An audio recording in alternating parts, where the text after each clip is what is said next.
Bien-aimés dans le Seigneur, grande est notre joie de nous retrouver pour notre méditation de ce jour au pied du Grand Roi. Nous sommes le mardi 10 septembre 2024 et nous vous saluons au nom de notre Seigneur et Sauveur Jésus-Christ.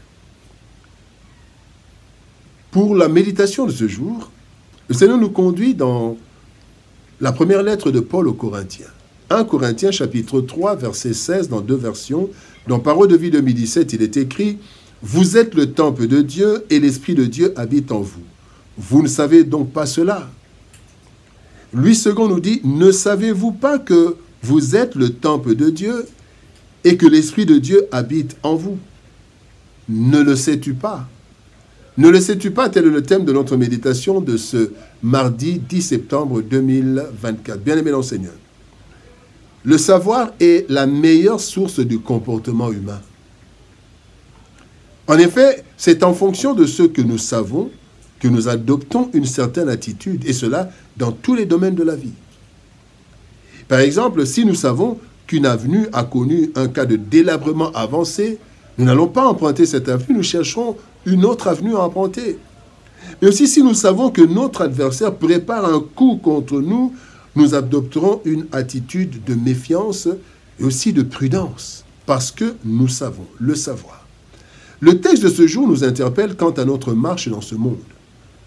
La question est de savoir si nous sommes conscients du fait que notre corps est le temple de Dieu et que le Saint-Esprit habite en nous, en chacun de nous. Le savoir devrait bouleverser notre vie et nous faire adopter des attitudes conséquentes. Si nous ne le savions pas, alors sachons-le. Si nous le savons, alors voici trois attitudes qui découlent de ce texte. Première attitude, attitude de reconnaissance. Jean-Baptiste dit, dans Jean chapitre 1er, verset 27, « Je ne suis pas digne de délier la courroie de ses souliers. » Il parlait de Christ, mais Jean-Baptiste est qui? Jean-Baptiste, c'est celui qui est venu pour annoncer Christ, et il est né aussi dans des conditions extraordinaires. Mais il dit, « Je ne suis pas digne. » Alors, lorsque nous voyons la description de la tente d'assignation, Exode 27 jusqu'à 25 à 27, nous voyons aussi la description du temple de Salomon, 1 Roi chapitre 6. Alors, nous imaginons la beauté de ces édifices. C'était construit en or, en argent, en airain, en lin, en cèdre. Mais lorsque nous voyons nos corps faibles, qui vieillissent avec les années et qui rentrent à la poussière, il y a de quoi être reconnaissant à jamais. Dieu a choisi d'habiter dans un corps corruptible. 1 Corinthiens chapitre 15, verset 53 nous dit « Car il faut que ce corps corruptible revête l'incorruptibilité. » Dieu a choisi d'habiter dans un corps faible. Et dans 2 Corinthiens chapitre 4, verset 7, il est dit « Nous portons ce trésor dans des vases de terre, afin que cette grande puissance soit attribuée à Dieu et non pas à nous. » Dieu a décidé d'habiter dans un corps habité par le péché. Romains chapitre 7, verset 20 dit « Et si je fais ce que je ne veux pas, ce n'est plus moi qui le fais, c'est le péché qui habite en moi. » Mais Dieu décide de venir habiter dans un corps qui était habité par le péché.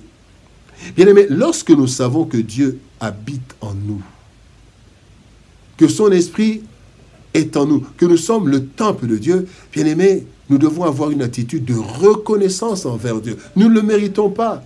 Quelle grâce d'avoir Dieu en nous.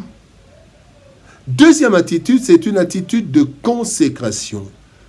Romains chapitre 12, verset 1er nous dit « Je vous exhorte donc, frères, par les compassions de Dieu, à offrir vos corps comme un sacrifice vivant, saint, agréable à Dieu, ce qui sera de votre part un culte raisonnable. » Bien-aimés, le temple était consacré à Dieu.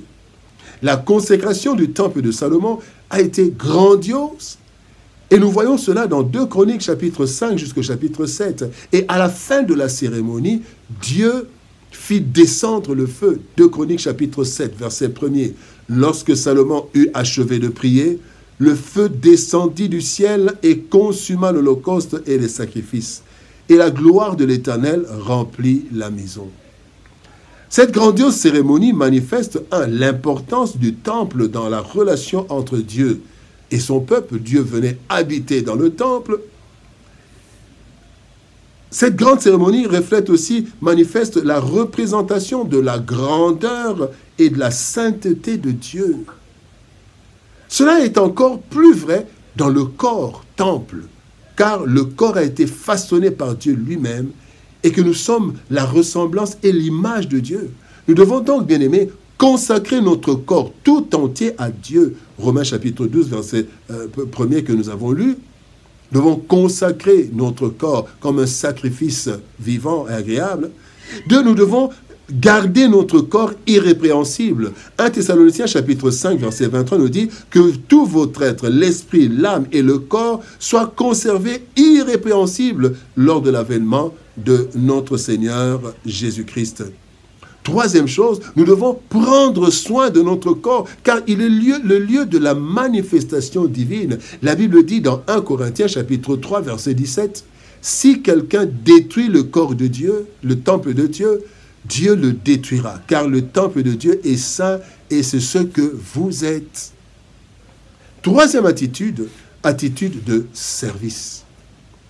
Romains chapitre 6, verset 13 nous dit « Ne livrez pas vos membres au péché comme des instruments d'iniquité, mais donnez-vous vous-même à Dieu comme étant vivants de mort que vous étiez, et offrez à Dieu vos membres comme des instruments de justice. » Bien-aimés, nous devons utiliser le temple de Dieu, c'est-à-dire notre corps, pour le service pour lequel il a été créé. D'abord, pour la prière, Luc 19, 46 nous dit « Ma maison sera une maison de prière. » Donc, le corps du chrétien, c'est une maison de prière. Nous devons être habitués à la prière, à la méditation de la parole. Deuxième chose, nous devons utiliser le corps pour le service. Cela veut dire pour la manifestation de la grandeur et de la puissance de Dieu.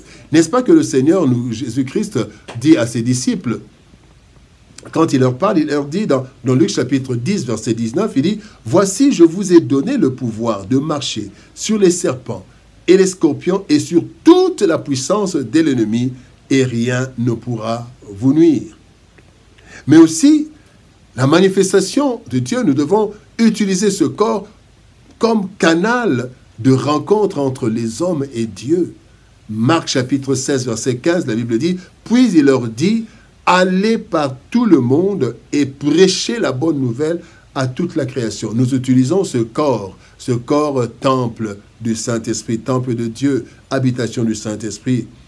Bien-aimés, notre corps est le temple du Saint-Esprit, le temple de Dieu, l'habitation du Saint-Esprit. Ainsi, il doit jouer son rôle dans la gloire de Dieu et dans le salut des hommes.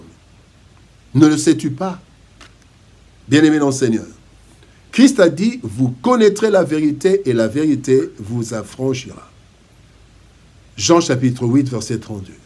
Une vérité fondamentale à savoir pour notre marche, c'est que le Saint-Esprit habite en nous. Faisons ainsi de notre corps le temple de Dieu. Cette vérité doit nous amener à une vie de reconnaissance pour cette faveur imméritée. Une vie de consécration afin d'être totalement à Dieu et une vie de service pour que notre vie soit tout entière au service de Dieu et des hommes en vue de l'avancement de l'œuvre de Dieu et en vue du salut des hommes. Prions.